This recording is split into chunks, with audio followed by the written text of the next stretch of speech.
안녕하십니까. 월간조선 박희석입니다. 오늘은 이준석이라는 사람에 대해서 얘기를 해보겠습니다. 이준석, 이 사람에 대해서 얘기하는 거는 의미가 없습니다. 가치가 없습니다.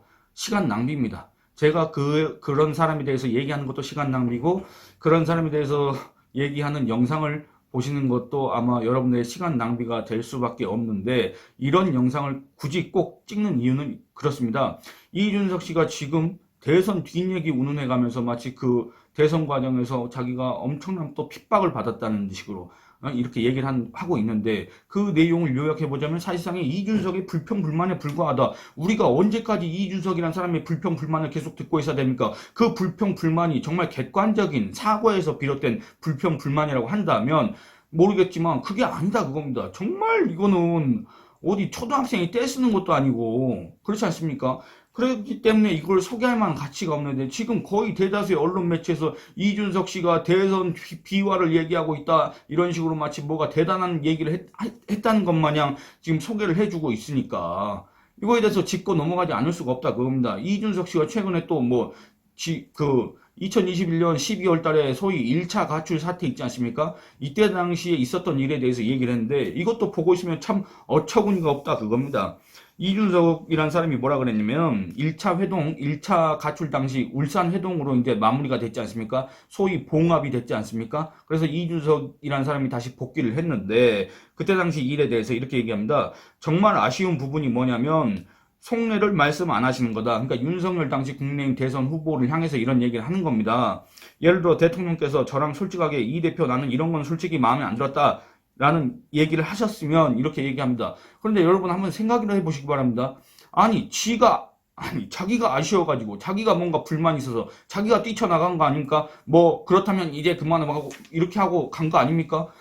그럼 갔으면 지가 불만을 얘기하면 되는 거지. 안 그렇습니까? 당시에 윤석열 대통령 후보의 불만은 뭐였겠습니까? 아니, 지금 국민의힘 당 대표라고 하는 사람이 국민의힘 당과 국민들이 선출한 그 대통령 후보를 갖다가 이렇게 돕지는 못할 망정 이 대선 과정에서 이 1분 1초가 아까운 이 대선 과정에서 지금 이런 논란을 빚어서야 되겠느냐? 이게 당연히 불만일 수밖에 없지 않습니까? 그래서 대체 네 불만이 뭐냐? 이거 아닙니까? 이준석 그러면 자기 불만을 속 깊은 얘기를 했으면 됐지. 안 그렇습니까?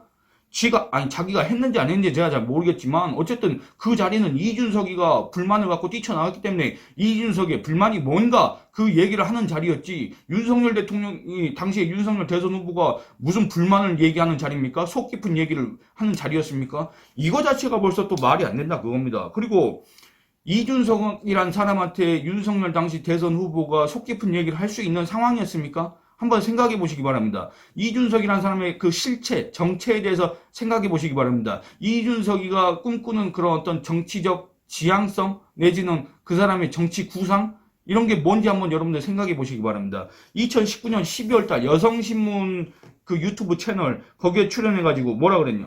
21대 국회에 바라는 점은 무엇인가라는 이 질문에 대해서 21대 국회에서 내가 있는 당, 그 당시엔 바른미래당이었습니다. 내가 있는 당이 압승해 나중에 유승민 대통령 만들고 이렇게 답변을 했습니다. 또 2021년 3월 6일 이때 당시엔 이미 이준석 씨가 국민의힘 당대표 후보 출마 선언을 한 때입니다. 이때 당시에 또 다른 유튜브 채널 아마 이게 매일신문 대구 경북 지역 신문인 매일신문이 운영하는 유튜브 채널에 나가가지고 안철수 서울시장 되고 윤석열 대통령 되면 어떡하냐 이렇게 하더라고.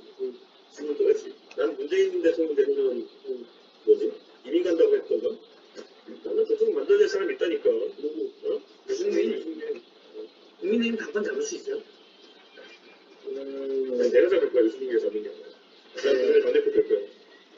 이런 사람과 윤석열 후보가 어떻게 속 깊은 얘기를 할 수가 있겠습니까? 그리고 별다른 선거 전략도 없고 어떤 그 이전에 선거 경력 무슨 이력을 봤을 때 그렇게 특별한 재주가 보이지 않는 그런 경험이 보이지 않는 그런 사람과 무슨 속 깊은 얘기를 왜 합니까? 그 속 깊은 얘기를 하려고 그 하는 것 자체가 일종의 시간 낭비지 않습니까? 대선 후보한테는 그 시간이 너무나도 중요한 겁니다. 다른 사람한테 시간과는 비교할 수가 없는 겁니다. 뭐 하려고 그런 무의미한 시간을 대선 후보가 그럴 거면 다른 사람 만나서 악수 한 번 더 하는 게 낫고 다른 데 가서 연설 한 번 더 하는 게 낫지. 안 그렇습니까? 왜 이준석이하고 속 깊은 얘기를 하냐 그겁니다.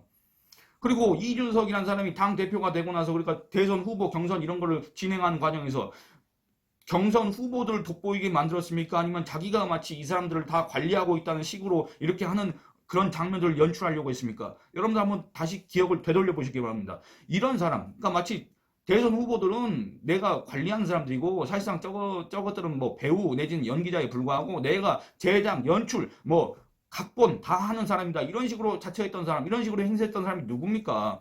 그런 것들을 생각했을 때 대선 후보가 왜 그 중요한 시간에 이준석이라는 사람과 속 깊은 얘기를 나눠야 되느냐 그겁니다. 어떤 상황을 가정해도 이준석이라는 사람과 얘기를 하는 것은 시간 낭비에 불과하다. 이런 식으로밖에 판단할 수밖에 없지 않습니까? 저도 그런데, 하물며 저도 그런데 대선 후보 입장에서는 어떻겠느냐 그겁니다. 이걸 한번 생각해 보시면 이준석의 이런 주장은 정말 불평불만, 그 불평불만도 정말 어떤 객관적, 누구나 수긍할 만한, 누구나 공감할 만한, 누구나 납득할 만한 그런 주장이 아니라 정말 자기 혼자만의 불평불만에 불과하다. 왜 우리가 이준석의 불평불만을 지금까지 계속 듣고 있어야 됩니까? 대선 끝난 지가 언제입니까? 대선 끝난 지가 벌써 1년이 넘었습니다. 그리고 지금 다가올 총선이 1년도 안 남았습니다. 이런 상황에서 왜 아직도 대선과 관련해서 뭐 뚜렷한 공적이 있는 것도 아닌 사람의 이런 불평, 불만을 아직까지 우리 국민들이 이렇게 듣고 있어야 되고, 왜 언론 매체들이 이 사람 주장을 이렇게 소개를 하고 있어야 되고, 왜 마치 이게 마치 미세먼지처럼, 또는 홍준표 대구시장이 얘기한 것처럼 연탄가스, 이런 것처럼 왜 자꾸 스멀스멀 또 이렇게 올라오는 겁니까? 이거 일종의 공해 아닙니까? 저는 그렇게 생각을 합니다.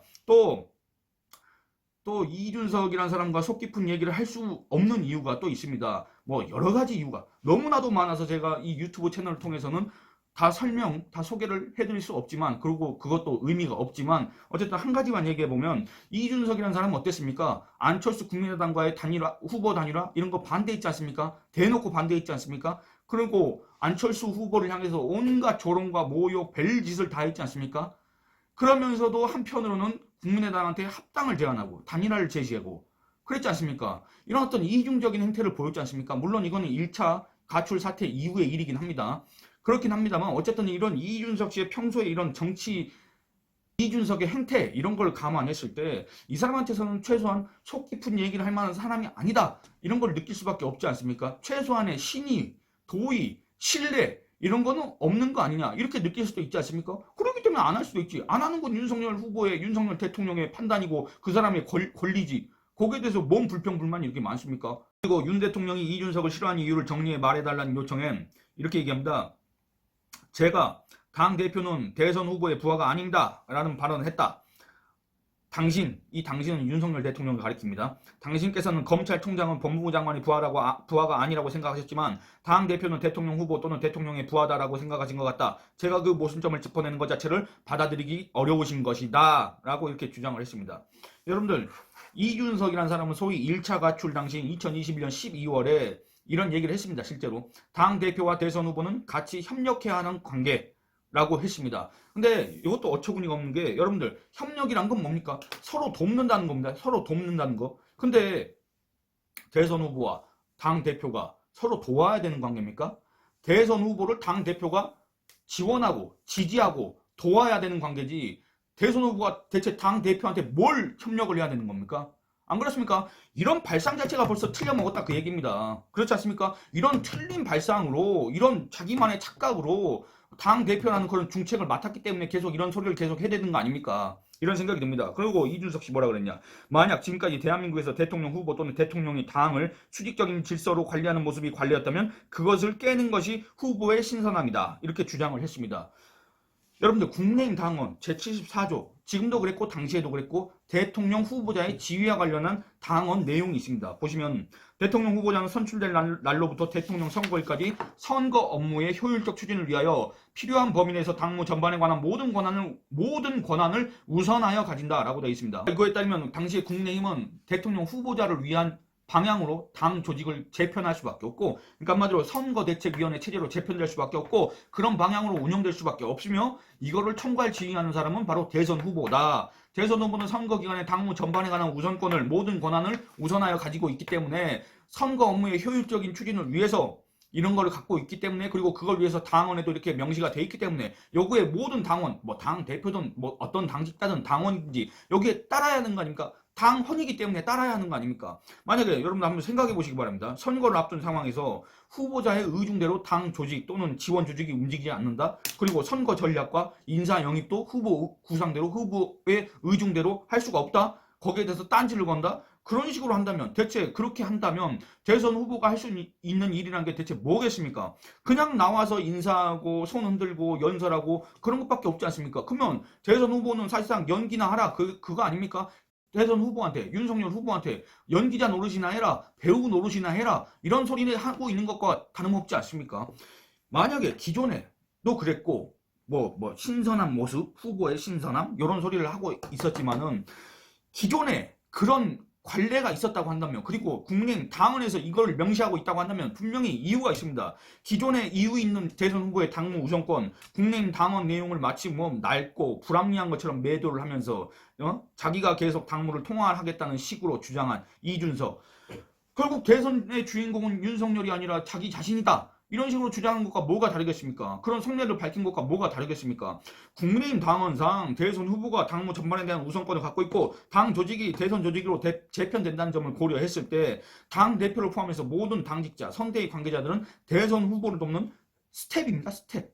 지원 조직입니다. 지원 조직. 지원이란 게 뭡니까? 지지하여 도움이란 뜻을 갖고 있지 않습니까? 당 대표는 대선 후보와 협력 관계가 아니라 당 대표가 지원해야 된다 그겁니다. 너무나도 분명하고 너무나도 깔끔하지 않습니까? 그런 지원 역할에 머무는 사람이 마치 자기가 그 스텝의 역할을 벗어나가지고 자기가 마치 제작, 연출을 하겠다? 이거는 월권이고 이거는 한마디로 말도 안 되는 겁니다. 스텝 자격이 없는 겁니다. 스텝 자격이 없는 사람한테 무슨 권한을 부여하고 무슨 그런 사람과 속 깊은 얘기를 합니까? 애초에 그럴 상황도 아니었고 그렇지 않습니까? 또한 이준석 씨는 검찰총장은 법무부 장관의 부하가 아니다 라고 하면서 당 대표는 대선 후보의 부하가 아니다 라고 했는데 이런 비유도 매우 부적절하고 설득력이 없습니다. 윤석열 대통령이 2020년 10월 국감에서 이런 소리를 했습니다. 검찰총장은 법무부 장관의 부하가 아니다 이런 소리를 했는데 이거는 어떤 법무부 장관과 검찰총장 간의 그 관계, 이거에 어떤 법률적인 해석을 한 게 아니라 법무부 장관은 정무직 공무원 아닙니까? 검찰총장이 검찰 수사에 있어서 정무직 공무원인 법무부 장관, 그때 당시에 장관이 누구였습니까? 추미애였지 않습니까? 추미애에 복종한다. 추미애에 맹종한다. 그럴 경우에는 검찰 수사의 독립성, 공정성 이런 것들이 훼손된다는 취지에서 검찰총장은 법무부 장관에 맹종하는, 법무부 장관에 복종하는 부하가 아니다.